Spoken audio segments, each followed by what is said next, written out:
साल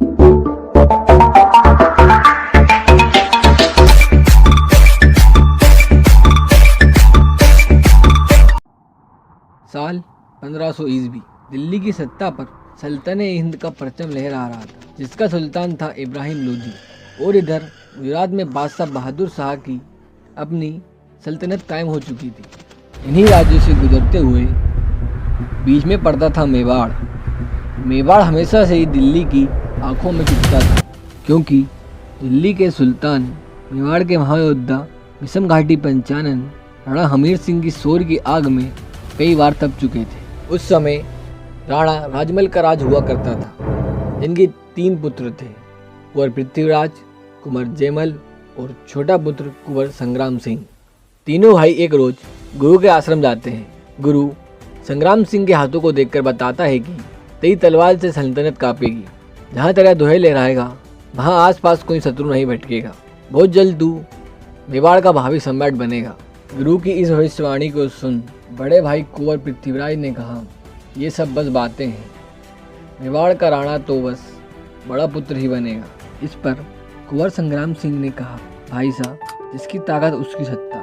संग्राम सिंह के ऐसे वचनों को सुनकर दोनों भाइयों का आपस में झगड़ा छिड़ा। इसी लड़ाई में पृथ्वीराज ने बालक संग्राम सिंह की एक आंख फोड़ दी। इसी बात से नाराज संग्राम सिंह रात के अंधेरे में मेवाड़ किले से अजमेर निकल गए, जहाँ करमचंद पवान ने उनको श्रेय दिया। राणा ने अजमेर में रहकर कई कलाओं में महारत हासिल की। राणा संग्राम सिंह अब बड़ा हो चुका था। खून में गर्मी और ऊंचे तेवर होना लाजमी था, क्योंकि वे राणा कुंभा के खून थे। यही समय था संग्राम सिंह ने मेवाड़ धरा की सियासत को पलट कर रख दिया। इस समय तक संग्राम सिंह के दोनों भाइयों का स्वर्गवास हो चुका था। इसी के साथ सरदारों ने राणा संग्राम सिंह को राज्य का उत्तराधिकारी घोषित कर दिया। यह वही संग्राम सिंह है जिसे दुनिया राणा सांगा के नाम से जानती है। राणा ने सतलुज, बयाना, सिंध, मालवा, भरतपुर, ग्वालियर, उत्तर गुजरात और पूर्ण राजपुताने पर एक छत्र शासन स्थापित किया। राणा की एक आंख, एक हाथ नहीं थी और शरीर पर 80 घाव थे, पर फिर भी खुले शेर की तरह हर एक युद्ध में नेतृत्व करते थे। राणा संपूर्ण भारत का एक छत्र शासन स्थापित करके विक्रम आदित्य की उपाधि धारण करने का अरमान रखते थे। इन्होंने सभी क्षत्रियों को एकजुट कर दिया और मेवाड़ को हिंदू राज्य बनाकर दिल्ली की सत्ताओं को ललकारने लगे। दिल्ली के सुल्तान को बंदी बनाया। गुजरात के शाह को घोड़े को पीछे बांधकर मेवाड़ लाया गया और बयाना में विशाल मुगलों की फौज को परास्त कर दी। जब भारत चारों ओर से शत्रुओं से घिर चुका था, राणा सांगा एकमात्र योद्धा बनकर उठा। चलिए जानते हैं राणा सांगा के बारे में हमारे साथ, यानी जय घोष के साथ, उनका पूरा इतिहास और कुछ बातें जो हम लोगों से छिपाई गई। राणा सांगा का जन्म 1582 ईस्वी में चित्तौड़ के किले में हुआ। इनके पिता का नाम रायमल था। राणा सांगा को साल 1509 में मेवाड़ का भावी राजा घोषित कर दिया। राणा ने राजपुताने की सभी बड़ी बड़ी रियासत के साथ वैवाहिक संबंध स्थापित करने शुरू किए, जिसमें मारवाड़, बीकानेर, बूंदी, आमेर में वैवाहिक संबंधों की स्थापना के साथ राणा ने कई बड़े राज्यों को एक साथ ला दिया और साथ ही करमचंद पवार को अजमेर का मुख्य सरदार घोषित कर दिया। अपने सत्ता को राजपुताने के मुख्य द्वार तक मजबूत कर दिया। दिल्ली के सुल्तान इब्राहिम लोदी को खतौली व बाड़ी के युद्ध में 2 बार परास्त किया और गुजरात के सुल्तान को हराया व मेवाड़ की तरफ बढ़ने से रोका। इधर मेवाड़ से दूर मालवा में सुल्तान नासिर शाह खिलजी का शासन हुआ करता था। इसका वजीर था मेदिनी राय। मेदिनी राय खिलजी की नीतियों के खिलाफ था और इन्हीं बातों से तंग आकर मेदिनी राय राणा सांगा के दरबार में जा पहुंचा, जहां राणा सांगा ने मेदिनी राय को गागरोन और चंद्रगिरी का प्रहरी बना दिया। अब राणा सांगा ने महायुद्धों का संकनाद किया।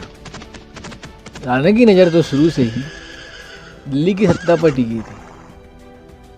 और इसी के साथ राणा ने पश्चिमी उत्तर प्रदेश के कई क्षेत्रों पर हमला किया और अपना ध्वज लहरा दिया। दिल्ली को आगरा पर हमले की ललकार भेजी। अब दिल्ली दूर नहीं थी। राणा की इस बढ़ती ताकत से सबको हैरान कर दिया। इसी बढ़ती ताकत का जवाब देते हुए साल 1517 में दिल्ली के सुल्तान इब्राहिम लोदी ने तुरंत एक विशाल सेना के साथ मेवाड़ पर चढ़ाई कर दी। इस युद्ध में इब्राहिम की सेना को चारों तरफ से घेर लिया गया। युद्ध में राणा का एक हाथ कट गया और एक पैर में तीर लग गया। इससे उन्होंने एक पैर खो दिया। इब्राहिम को कैद करके मेवाड़ ले जाया गया, जहाँ से हरजाना लेकर उसे छोड़ दिया गया। साल 1518 में मालवा के सुल्तान महमूद खिलजी ने खरगोन पर धावे बोलना शुरू कर दिया। इसके बाद राणा सांगा और महमूद खिलजी के बीच घनघोर युद्ध हुआ। इस युद्ध में सांगा ने महमूद के सभी सरदारों को मार डाला और महमूद को बंदी बनाकर चित्तौड़ में 5 महीने तक कैद कर दिया गया। 20 अप्रैल 1526 को महमूद खिलजी और अकबर के बीच पानीपत में युद्ध लड़ा गया और अकबर ने महमूद खिलजी को मार दिया और दिल्ली पर अपनी सत्ता कायम की। इसी बीच अकबर ने बयाना दुर्ग पर हमला करके कब्जा कर लिया। इस बीच राणा सांगा के सरदार ने महल में आकर बताया कि अकबर ने बयाना दुर्ग पर अपनी बड़ी फौज के साथ हमला करके कब्जा कर लिया और आपको युद्ध के लिए चुनौती दी है। राणा को चुनौती की ललकार सुनते ही राणा ने महायुद्ध का ऐलान कर दिया। सभी राजपूताने को फांसी पर खनका संदेश बचाया। सभी राजपूताने ताकते राणा के छत्र के नीचे एक साथ एकत्रित हुई और सभी मिलकर महासेना का रूप धारण कर चुकी थी और निकल पड़े बयाना की तरफ। भयानक शंखनाद के साथ युद्ध का ऐलान किया गया। 16 फरवरी 1526 को बाबर की सेना को चारों ओर से घेर लिया गया और बयाना के किले पर फिर से केसरिया ध्वज लहराया गया। ये बाबर की पहली हार थी, पर बाबर भी कोई छोटा मोटा योद्धा नहीं था। इतिहास बताता है कि उसकी नेतृत्व शक्ति गजब की थी। बाबर ने बयाना युद्ध हारने के बाद एक बार फिर सेना एकत्रित की और 1 महीने बाद 17 मार्च 1527 को खानबा भरतपुर के मैदान में फिर युद्ध की तैयारी शुरू कर दिया। राणा के पहरेदारों ने राणा को संदेश भेजाया कि महाराज तैयार रहें, फिर से युद्ध करने की तैयारी चल रही है। एक बार फिर मुगल और हिंदुओं में टकराव हुआ। इस बार बाबर ने कई सारी तोप अपनी सेना के पीछे तैनात कर रखी थी। तोप जैसी हथियार के बारे में भारतीयों ने कभी नहीं सुना था। जब राणा की सेना आगे बढ़ी तब तोप का इस्तेमाल किया गया और हजारों हिंदवी सैनिकों को ढेर कर दिया। राणा गुस्से में आकर युद्ध के बीच मैदान में जा पहुंचे, जहां बाबर ने सेना को तुलगामा पद्धति इस्तेमाल करने का आदेश दिया, जिसके तहत बाबर की सेना पीछे से हमला करना शुरू कर दिया।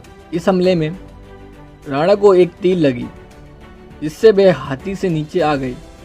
तुरंत महासरदार ने युद्ध घोषित किया और बाकी सरदार राणा को युद्ध क्षेत्र से बाहर बजबा लेके गए, जहां राणा को होश आने के बाद राणा ने कहा, जीत की बधाई हो, पर सरदारों ने कहा, हम अपनी धरा को खो चुके हैं, हुक्म मेवाड़ लौटने का आदेश सुनाए।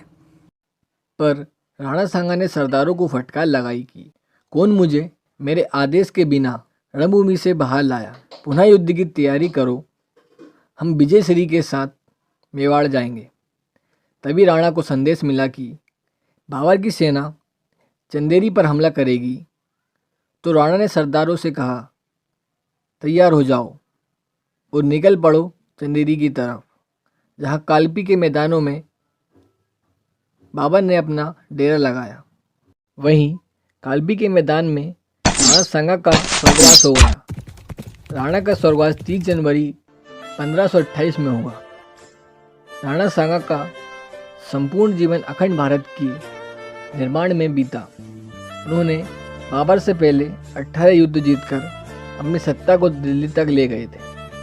अगर आपको महान सम्राट राणा सांगा के जीवन से थोड़ी प्रेरणा मिली हो तो वीडियो को लाइक करें, शेयर करें और सब्सक्राइब करें ताकि हमारी वीडियो आपके पास सबसे पहले पहुंचे। धन्यवाद। जय श्री राम, जय श्री राम।